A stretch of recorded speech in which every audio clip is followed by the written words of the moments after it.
Bonjour à tous.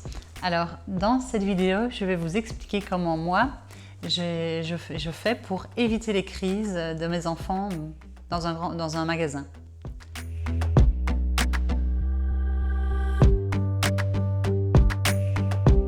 Je vais vous raconter une petite histoire qui s'est passée il y a plus ou moins 1 an. Donc mes filles avaient à peu près 3 ans. On était au magasin, dans une grande surface, et voilà qu'une crise éclate dans le rayon pain pour une histoire de tranche de pain. Voilà, ma petite fille hurle, se met par terre et commence à crier et gesticuler.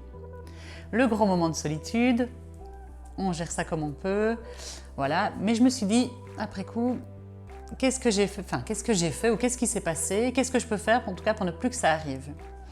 Et donc j'ai trouvé différentes astuces, dont la première c'était vraiment je n'avais pas prévenu mes filles sur ce que j'attendais d'elles dans un magasin.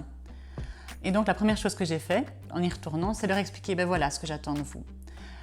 Que vous restiez près de moi, avec votre petit caddie ou avec le grand caddie, mais que vous restiez près de moi. Et je les ai mises aussi en garde qu'elles allaient tomber dans un milieu où elles allaient être fort tentées par les bonbons, par les jouets, par les couleurs.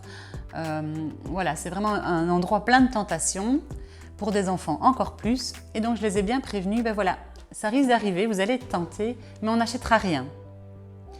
Alors, je leur demande si elles sont d'accord. Est-ce que vous êtes d'accord de bien respecter ça? Elles me disent oui, qu'elles ont bien compris. Donc on rentre dans le magasin. Et là, ça se passe beaucoup plus facilement. Alors je ne dis pas qu'elles ne s'éloignent plus du tout de moi, mais je leur rappelle, attention, on avait dit, vous restez bien près de moi. Et donc, elles savent ce qu'elles doivent faire pour que tout se passe bien. Et donc, dans la plupart du temps, elles respectent. Elles sont encore tentées, donc il faut encore rappeler les 2-3 règles fixées. C'est normal, ce sont des enfants, il faut rappeler plusieurs fois les mêmes choses. Ce n'est pas un manque de volonté de leur part, ils en ont besoin, c'est comme ça.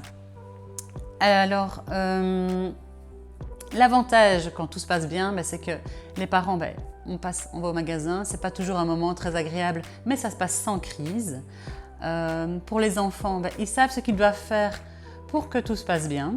Donc là aussi, on évite les conflits, on évite les disputes. Et alors, ce qui est surtout très important à la fin, c'est de remercier l'enfant, de lui dire en tout cas, j'ai passé un bon moment, merci, tu m'as vraiment bien aidé dans cette tâche. Alors quand je dis remercier, ça ne veut pas dire remercier en donnant forcément un cadeau, c'est pas ça, c'est remercier, c'est verbalement, lui dire en tout cas ton attitude a vraiment été exemplaire, tu es resté près de moi, tu n'as pas chipoté à tous les étalages. Donc vraiment être précis sur en quoi son comportement a été exemplaire.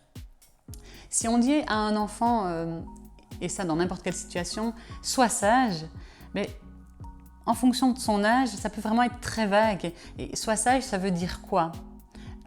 Donc c'est pour ça que si on est très clair avec eux sur les objectifs, les attendus, ce qu'on attend d'eux, eh bien, on a plus de chances qu'ils sachent respecter les consignes.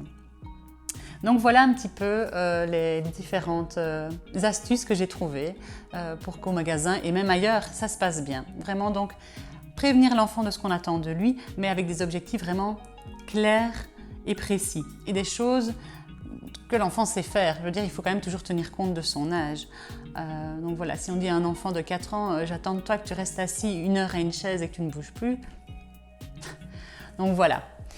Eh bien, il ne me reste plus qu'à vous souhaiter une bonne journée. Au revoir.